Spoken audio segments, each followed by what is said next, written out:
ভিডিওটা টান দিয়ে স্কিপ করে যাবেন না, উপরে ধাক্কা দিবেন না। আর ভিডিওটি লাইক সাবস্ক্রাইব করে অবশ্যই দেখার জন্য অনুরোধ রইল।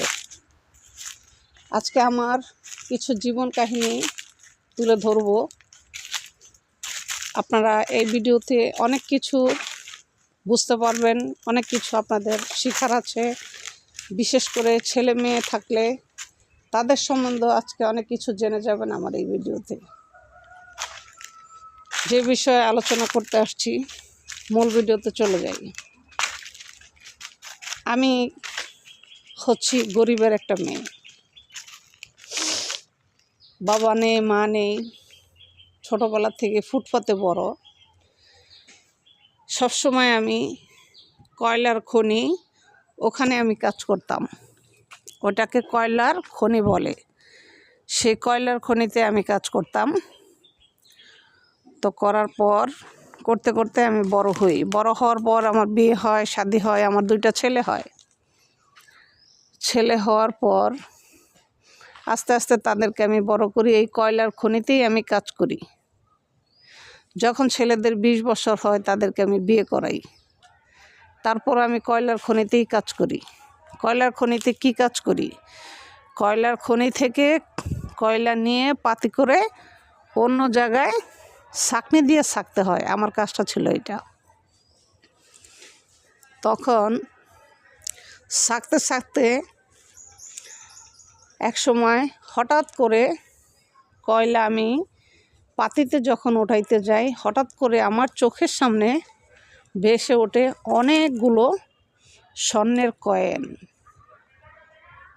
মানে এটা স্বর্ণের মুদ্রা বললেই চলে। স্বর্ণের সেই মুদ্রা আমার সামনে ভেসে ওঠে, একদম স্বর্ণের মতো চকচক চকচক করতেছে। তো দেখে আমি ঘাবড়ে গেলাম, এটা কি? ঘাবড়ে যাওয়ার পর আমি কাউকে কিছু বলি নাই। তা আমার পাশে যে কয়লা উঠাইতেছিল সে একটু সন্দেহ করছিল যে কী ব্যাপার, সে কি এইভাবে কয়লার খনিটা উঠাইতেছে, অন্যদিন ধামাধাম উঠায় ফেলে, আজকে এরকম আস্তে আস্তে উঠাইতেছে, কারণ কি? তখন সে আমাকে চেক করতে চাইলো যে আমি চেক করে দেখি কি সমস্যা। আমি ভয় পেয়ে গেছি এক পর্যায়ে যে না জানি ধরা খেয়ে যাই। তো আমি অনেকগুলো স্বর্ণের খনি পাই, অনেকগুলোই পাই। সেই স্বর্ণের খনির মূল্য আসে 20 কোটি টাকা। সেই স্বর্ণের খনির দাম আসে 20 কোটি টাকা। আসার পর আমি যখন জুয়েলার্সের দোকানে এটা মাপ দিতে যাই, যাওয়ার পরে উনি বলতেছে 20 কোটি টাকা আপনার মূল্য আসে এই মুদ্রার। আপনি কি বিক্রি করবেন? করলে আমরা রেখে দিব। তখন জুয়েলার্সের দোকানে আমি বিক্রি করার পর রেখে দেয়, আমাকে 20 কোটি টাকা দেয়। 20 কোটি টাকা দেওয়ার পর আমি কাউকে এই ব্যাপারটা জানাই না। না জানা নাই, আমি ব্যাংকের টাকাগুলো রেখে দিই। রেখে দেওয়ার পর আমি কয়লার খনি যেভাবে কাজ করতেছি আগের মতো সেভাবেই রেগুলার কাজে আসি, রেগুলার কাজ করি। এটা ভাগ্যক্রমে আল্লাহ তাআলা আমাকে দান করেছে, তাই আমি কাউকে বলি নাই। কারণ এটা হয়তো আল্লাহ তাআলা রহমত স্বরূপ আমার রিজিকে পাঠাইছেন এক উসিলাতে, যার কারণে আমি কাউকে এই কথা বলি নাই, শেয়ার করি নাই। শেয়ার না করায় আমি 20 কোটি টাকা ব্যাংকে রেখে দিই। আমার 2 সন্তান ছেলে, আমি তাদেরকেও জানাই না, ছেলের বউ তাদেরকেও জানাই না। না জানানোর পর কাজ করতেছি কয়লার খনিতে। আমি কয়লার খনির কাজ ছাড়ি নাই, কারণ এই কয়লার খনি দিয়ে আমি ছেলে মেয়ে মানুষ করছি, পড়াশোনা করাইছি, MBA করাইছি, বিয়ে শাদী করাইছি, সংসার চালাইছি, নিজে চলছি। এই জন্য কয়লার খনির কাজ আমি ছাড়ি নাই। না ছাড়ায় আমি কয়লার খনির কাজই কন্টিনিউ রানিং করে গেছি। অথচ 20 কোটি টাকার মালিক আমি কিন্তু অলরেডি হয়ে গেছি। হয়ে যাওয়ার পর আমার ছেলেরা যখন টাকা নিতে আসে আমার কাছ থেকে, আমি যখন তাদেরকে টাকা দিতাম, বড় জোর 2 ছেলেরে 5,000 করে 10,000 টাকা দিতাম, বড় জোর আর কি। তো এই টাকা দিতাম। মাঝে মাঝে ছেলেরা রাগ করতো, মা এটুক টাকা দাও, আমাদের তো এটুক টাকা কিছুই হয় না, সংসারের খরচ এটা সেটা কিছুই হয় না। এত কম টাকায় কিছু হয়? 2 ছেলের ঘরে 2টা নাতি হইছে, মা হয় না এই টাকায় কিছু, কিছু বাড়াইয়া দিও।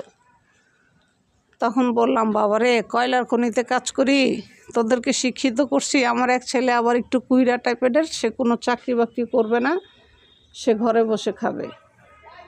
বড় ছেলে চাকরি করে ব্যাংকে, তারপরও সে আমার থেকে 5,000 করে টাকা নেয়, এটা তার অভ্যাস। ব্যাংকে যে টাকা কামাই করে সে কখনোই 1 টাকা সে সংসারে খরচ করে না, নিজেও খরচ করে না, তার টাকা সে সব ব্যাংকে রাখে। আমি কয়লার খনিতে কাজ করি, সেই টাকা দিয়ে আমি সংসার চালাই। যাক, তারপর আমি কখনো কিছু তাদেরকে বলি না। না বলায় একদিন ব্যাংকে গেছিলাম, তো সেই ব্যাংকের ম্যানেজার আমার ছেলে, আমি জানতাম না, কারণ সে যে ট্রান্সফার ওই ব্যাংকে আসছে আমি জানি না। না জানায় আমি আমার ব্যাংকের টাকাগুলো ঠিকমতো আছে কি না এটা চেক দেওয়ার জন্য আমি গেছি। তো সেই চেকটা আমার ছেলে দিয়ে দেখে ব্যাংকে আমার 20 কোটি টাকা আমার নামে অ্যাকাউন্টে আছে। তখন ব্যাংকে আমার ছেলে কোনো রেট আমার সাথে করে নাই, না করায় চুপচাপ বাসায় আমি চলে আসি। কিন্তু আমার ভিতরে একটা ভয় ঢুকে যায়, ভয় কাজ করে, না জানি আমার ছেলেরা আমার সাথে কি করে। সেটাই ঘটেছে, যেটাই আমার মনে বাড়ি খাইছিল। 2 ছেলে, আমার বড় ছেলে জানার পর আমার ছেলে ছোটটারে জানায়, 2 বউকে জানায়। জানানোর পর তারা 4 জন ষড়যন্ত্র করে আমাকে মেরে ফেলবে, মাইরে আমাকে কোথায় ফালাবে। তারা ষড়যন্ত্র করে আমাকে মেরে ফেলবে, মেরে এখন আমাকে কোথায় রাখবে। কিন্তু তারা যেই ষড়যন্ত্র করতেছে, এটা আমার বড় ছেলের ঘরের নাতি, সে আমাকে প্রচণ্ড ভালোবাসে। সে আমাকে বলছে, দাদু তোমাকে মারার জন্য বাবা, চাচা, আম্মু, চাচি সবাই ষড়যন্ত্র করতেছে, তোমার 2 চোখ যেদিক যায় চলে যাও, তোমার 20 কোটি টাকার জন্য তারা তোমাকে মেরে ফেলবে। এই কথা আমি শুনে, আমি নাতির মুখে শুনে হাসতে হাসতে আমি কথাটা ফালাই দিছি। আমার সন্তান আমাকে মারবে, এটা তো কোশ্চেনকালে হতে পারে না। তো আমি উপহাস করে ফেলে দিছি। কিন্তু এটাই যে আমার সত্যি ঘটনা ঘটবে আমি কখনো কল্পনা তো আনি নাই। তখন তারা আমাকে হাত পা বেঁধে, রাত্রে আমি যখন ঘুমাইতে গেছি, আমি ঘুমাইতে গেছি, যাওয়ার পর আমার হাত পা বেঁধে আমাকে বস্তার ভিতরে ভরছে। ভরার পর মারে নাই আমাকে, তখনও বস্তার ভিতরে ভরছে হাত পা বেঁধে। ভরার পর আমি আহাজারি করছি, বাবারে আমারে মারিস না বাবা, ব্যাংকে যা টাকা আছে 20 কোটি আমি সব দিয়ে দিম তোদেরকে, আমাকে ছেড়ে দে বাবা, তোদের মাঝখানে আমি থাকবো না। জীবনে যা কামাই করছি, যা উপার্জন করছি সবই তো তোদেরকেই দিছি, আমি তো তোদের কিছুই লুকাই নাই। কয় তুই লুকাস নাই, 20 কোটি টাকা তোর ব্যাংকে আছে, তুই তো কোনো দিনও কস নাই, তুই তাঙ্গার কইরা অনেক কথা বলছে। তো সেদিনই আমি জিন্দা লাশ হয়ে গেছি। তখন আমার ছেলেরা বস্তায় ভরে আমাকে নদীতে ফালাইয়ে দেয়। ফালাইয়ে দেওয়ার পর ভাসতে ভাসতে আমি নদীর কিনারায় যেয়ে পৌঁছাই। কিনারা যেয়ে পৌঁছানোর পর এক কৃষক মুরব্বী আমাকে এই বস্তা থেকে বের করে অজ্ঞান অবস্থায়। তখন আমি মরি নাই, শ্বাস প্রশ্বাস আমার ভিতরে, আমার দেহে আছে, আমি মরি নাই।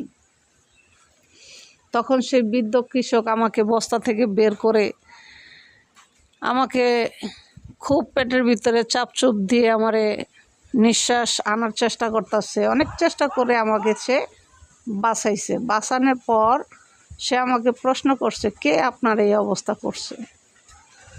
তখন আমি অঝরে কান্না করছি। আমার বলার কোনো ভাষা, আমার বলার মতো কোনো স্মৃতি, বলার মতো কোনো কল্পনা, বলার মতো কোনো ভাষা আমার নেই।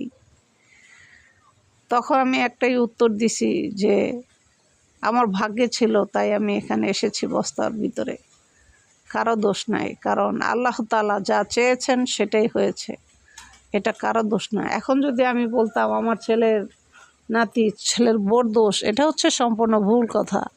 আল্লাহ তাআলা আমাকে এই শাস্তির মোকামে দাঁড়া করাবে, এটাই হচ্ছে সবচেয়ে বড় কথা। কারণ পৃথিবীতে সবসময় একটা কথা মনে রাখবেন, আল্লাহ তাআলা আপনাকে যতটুকু কষ্ট দিতে চায়, আপনার অতটুকু কষ্ট আপনার ভোগ করতে হবে। আর আল্লাহ তাআলা আপনাকে যতটুকু সুখ দিতে চায়, আপনি অতটুকুই সুখ দুনিয়াতে করতে পারবেন, তার বেশি কিঞ্চিত পরিমাণ পারবেন না, এটাই বাস্তব। তখন মুরব্বীকে আমি এই কথাটা বলার পর উনি আর কিছু বলে নাই, না বলায় ওনার বাড়িতে আমারে নিয়ে যায়।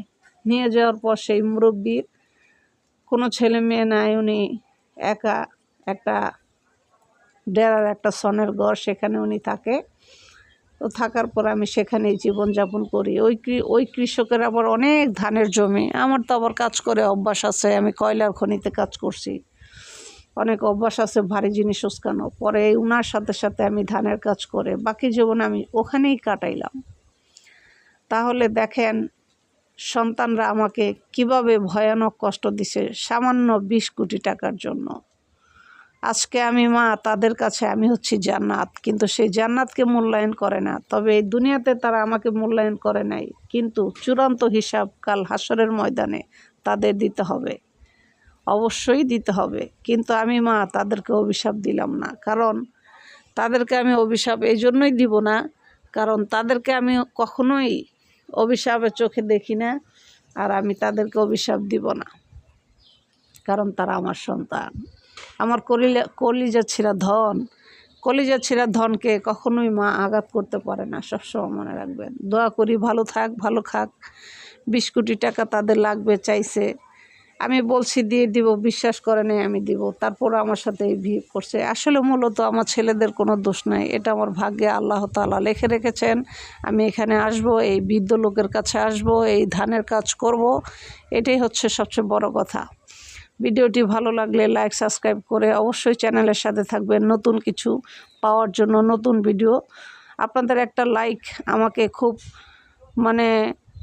জাগায়, খুবই অনুপ্রেরণা জাগায় ভিডিও তৈরি করার জন্য।